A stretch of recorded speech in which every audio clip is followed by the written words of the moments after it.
Muito boa tarde. Cumprimentar os deputados que estão presentes aqui remotamente, na pessoa do deputado Cristiano Silveira, e cumprimentar as deputadas na pessoa da minha companheira de profissão, deputada Beatriz Cerqueira, professora Beatriz Cerqueira. Bem, nós do Sindiúti, antes de abordar o assunto, eu gostaria de fazer uma observação que tem tudo a ver com o assunto. Nós sempre estivemos aqui nesta casa. E é a primeira vez que um diretor do Sindiúti, no caso eu, a coordenadora geral, faz uso desta tribuna sem que a categoria e as representações de todas as regiões do Estado estejam aqui. Isto não é o novo normal. Então é importante que a gente registre isso. Gostaria também de saudar a nossa categoria, que tenho certeza nos acompanha através dos canais da Assembleia Legislativa. E vou dizer quem nós representamos. O Sindiúti representa 98.402 servidores da ativa e 180.381 trabalhadores em educação aposentados, além de 114 mil designados. A nossa categoria recebe os piores salários do Estado de Minas Gerais. Uma professora, uma PEB, tem vencimento básico inicial de R$ 1.900. É disso que nós estamos dizendo aqui. Então, é importante que nós delimitemos de onde nós estamos falando e qual é a nossa representação. É importante também dizer que esta reforma não foi dialogada com absolutamente ninguém. Por isso, inclusive, na semana seguinte, aliás, 3 dias depois do protocolo do governo do Estado, nós, em conjunto com 21 entidades do funcionalismo público estadual, com a intermediação da nossa deputada Beatriz Cerqueira, estivemos com o presidente desta casa e manifestamos o nosso posicionamento contra a tramitação destes projetos. E esta posição não foi modificada. Nós não estamos vivendo uma situação comum. Nós estamos numa pandemia, onde muitos de nós estão vendo as suas mães pela tela de um computador ou de um celular. Muitos de nós estamos vendo os nossos netos, eu não tenho netos, mas eu tenho filhos, mas eu sei que da minha categoria muitos têm netos. Estão vendo os netos assim. Isso não pode ser normalizado. A nossa categoria está atingida pela pandemia. Nós não estamos expostos porque nós não somos da saúde, mas nós já morremos. Já perdemos trabalhadores em educação, familiares de trabalhadores em educação, e todo dia nós perdemos mais, porque foi normalizada a morte no Brasil e aqui no Estado de Minas Gerais, em relação, por exemplo, à tramitação desses projetos aqui nesta casa, que já se iniciaram. E é importante dizer isso. O PLC 46 já foi aprovado na CCJ e já foi aprovado, apesar de uma obstrução de 10 horas feita pela deputada Beatriz Cerqueira na comissão, e já foi aprovado. Então, é importante que a gente destaque isso. É importante também dizer, no caso dos aposentados, e eu vou me deter um pouco na questão dos aposentados da educação, que eu já disse quais são os números, são 180.381, e deste número, 150 mil serão taxados com a proposta do governo do Estado. Nós estamos dizendo de pessoas com faixas salariais de 2.001 a 6.000, mas na educação, muito mais próximo dos 2.001. Essas pessoas terão 14% de redução no seu salário. Isso significa, na vida concreta, eu vou explicar, porque às vezes a gente não consegue entender. Isso significa que uma pessoa que tenha um vencimento de R$ 2.001 até o limite da faixa, mas no nosso caso é muito mais perto do 2.001 do que do 6.000, pelos baixos salários que nós temos, ela vai ter que abrir mão e escolher se ela vai comer, ou se ela vai comprar o remédio, ou se ela vai pagar o gás da família que voltou para a casa dela porque os filhos estão desempregados. É isso que essa reforma significa na vida concreta de 150 mil trabalhadores aposentados e dos 89 mil que estão na ativa. Nós não estamos discutindo aqui um sonho. Eu lembrei aqui do que o Rubac disse, de ter qualidade de vida no final da vida. É um sonho de todos nós. O que nós estamos discutindo aqui é comer. São necessidades básicas. Porque pelos vencimentos praticados pelo Estado de Minas Gerais aos trabalhadores em educação, que passaram dos últimos 25 anos, 17 anos sem reajuste, é isso que significa. Direito à alimentação básica. Direito à sobrevivência e à subsistência dele e dos seus familiares. Então, eram essas as considerações que eu gostaria de fazer sobre as questões relativas aos aposentados. Também é importante dizer o caráter machista da reforma. Nós chefiamos as famílias.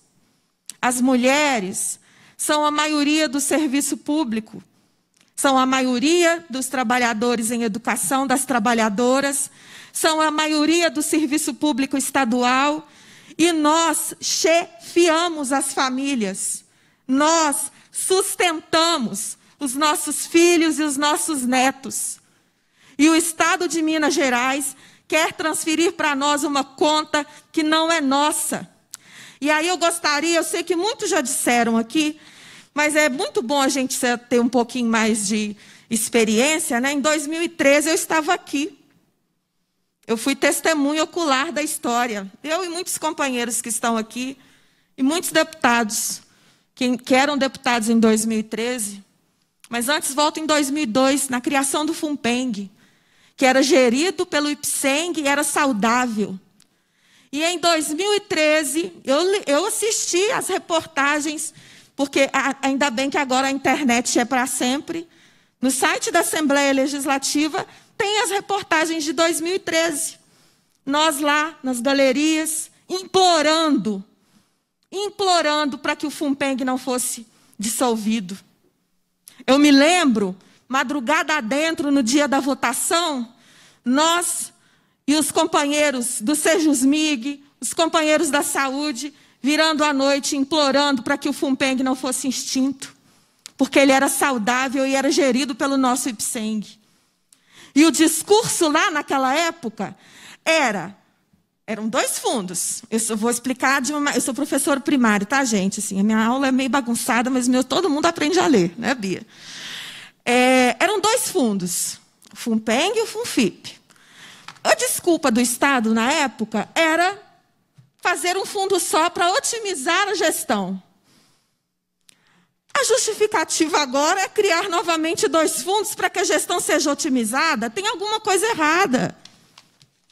E, no final das contas, quem paga a conta são os servidores. E, neste caso, vou ler de novo os números. Os 98.402 trabalhadores em educação da ativa e os 180.381 trabalhadores em educação aposentados. E aí tem um recorte histórico que eu gostaria de fazer. Este sindicato, que eu represento aqui com muita honra e com muito orgulho, sem os meus companheiros aqui, sempre defendeu a realização de concursos públicos. Nós sempre dissemos que isso precisava ser uma política de Estado, que precisava ser uma política continuada e não concursos esporádicos, resultados muitas vezes da nossa luta, de greves nossas, que os governos, alguns mais, outros menos, mas particularmente, sempre desrespeitaram. Então, não é possível que se cause espanto, porque é uma pauta que sempre esteve na nossa boca, que sempre esteve presente nesta casa, nas nossas pautas de reivindicação, que o número de aposentados seja superior ao número de servidores efetivos. Em 2014, aliás, ano passado, venceu um concurso. O governo nomeou todas as vagas divulgadas desse concurso. Mas 27 mil trabalhadores que haviam sido aprovados com cargos vagos existentes não foram nomeados por vontade política do governo. E o concurso venceu. O que significa isso? Então, é importante que esse recorte seja feito. A professora, e eu sou professora com muito orgulho, terá que passar 40 anos na sala de aula. A sala de aula não é um castigo para nós, mas a sala de aula traz implicações para a nossa vida, que só quem esteve dentro de uma sala de aula sabe o que significa. Quem fez essa proposta não sabe o que é uma sala de aula. Quem fez essa proposta não sabe o que as professoras do estado de Minas Gerais enfrentam cotidianamente. Não estão enfrentando agora presencialmente, mas enfrentam com o facão do teletrabalho no seu pescoço o tempo inteiro. Um teletrabalho que não atinge os alunos, uma educação remota que nós não vamos nem discutir aqui, né? Porque não é a pauta. Uma educação remota que exclui os pobres, que exclui os negros, que exclui os quilombolas, que exclui os povos originários, que exclui a população carente desse estado. Mas o facão no pescoço da professora está lá, para preencher planilha, para preencher anexo, para responder o WhatsApp, para participar de reunião remota, sem ter condições, com salário parcelado, atrasado, sem ter acesso à internet na sua própria casa. É isso que nós estamos enfrentando nesse momento de pandemia. E aí, a professora... Uma outra questão. Muitos estados foram usados como exemplo, né? Mas tiveram estados que não alteraram a idade mínima, inclusive reduziram a idade das professoras, por exemplo. Por que esses exemplos não são trazidos? Goiás foi um estado que fez isso. Sergipe também. Isso não é discutido. A emenda constitucional, que é a grande desculpa para que isso seja posto nesse momento, não altera a idade mínima. Não impõe a alteração. Não impõe. Qual é a justificativa para que isso aconteça? E aí, eu vou falar sobre o questionário. Nós também respondemos, mas não apresentamos. Nós fizemos as nossas críticas. Mas a proposta, e eu fui muito bem contemplada, nós fomos pelo nosso companheiro Hilke, a discussão precisa ser pela receita do Estado, não nas costas de quem ganha menos, não nas costas do servidor que já contribuiu. Sabe o que é mais espantoso, professor Cleito? A gente discutia aqui, eu assisti atentamente ontem as exposições dos meus companheiros, e uma coisa me chamou a atenção. Fala-se muito da alíquota extraordinária, que é para todo mundo, não é só para aposentado. Quer dizer que nós somos contra a alíquota extraordinária, então a ordinária, não está ok a ordinária. Porque a alíquota extraordinária é tão absurda, a ordinária também. Mas a alíquota extraordinária para o aposentado é tão absurda que às vezes as pessoas não compreendem. Então eu vou dizer para quem está assistindo a essa exposição e é trabalhador, não precisa ser só trabalhador em educação, não. Que é trabalhador do Estado que já está aposentado.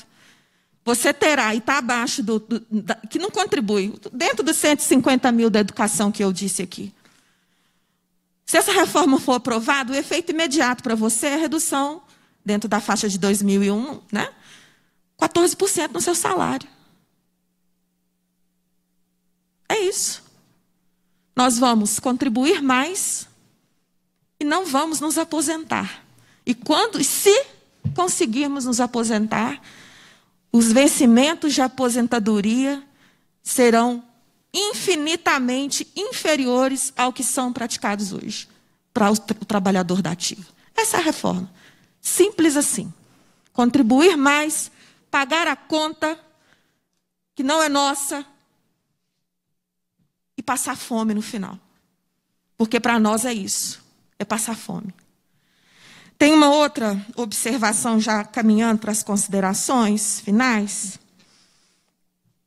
que eu acho que é importante que a gente também... Sim, meu tempo está estourado, eu já percebi, vou concluir. Que é importante que a gente discuta. Não é momento de debater esta reforma. Senhores deputados que nos assistem remotamente, senhores deputados e deputadas que estão aqui, não é hora de discutir a penalização do servidor público que doou, que doa, que enfrenta a pandemia, que presta trabalho remoto, que atua para a atribuição para a qual prestou concurso, independente de qual seja. Nesse momento, discutir a retirada brutal de direitos, porque o benefício previdenciário também é um direito, né? Tem hora que a gente fica pensando que não é, né? A reforma administrativa está paralisada, então não tem retirada de direito. Tem sim. Benefício previdenciário é um direito, salário do servidor é um direito. Então existe sim retirada de direitos. Eu, para finalizar de verdade mesmo agora, professora sindicalista sempre fala mais, eu gostaria de fazer um apelo em nome da humanidade, em nome de cada trabalhadora, de cada trabalhador em educação desse Estado, que não tem condições de estar aqui nesse momento, e nem nos momentos posteriores, porque nós não sabemos aonde essa pandemia vai parar. Vocês têm a chance de entrar para a história como a legislatura que protegeu os servidores públicos do Estado. Não queiram entrar para a história como a legislatura de 2013, que foi responsável pelo fim do Fundo de Previdência dos Servidores Públicos do Estado. Vocês podem ser a legislatura que salvou o IPSENG, que é patrimônio do servidor público. E com essas palavras eu encerro. Um abraço aos nossos companheiros que nos acompanham, aos colegas sindicalistas que permaneceram aqui. Muito obrigada aos deputados, ao presidente Cristiano. E só para terminar de verdade, 15 minutos de fala não substituem um processo de negociação da vida das pessoas. E isso é importante que seja dito. 15 minutos de fala não substitui a vida de quem já contribuiu com o Estado, de quem ainda contribui. Muito obrigada.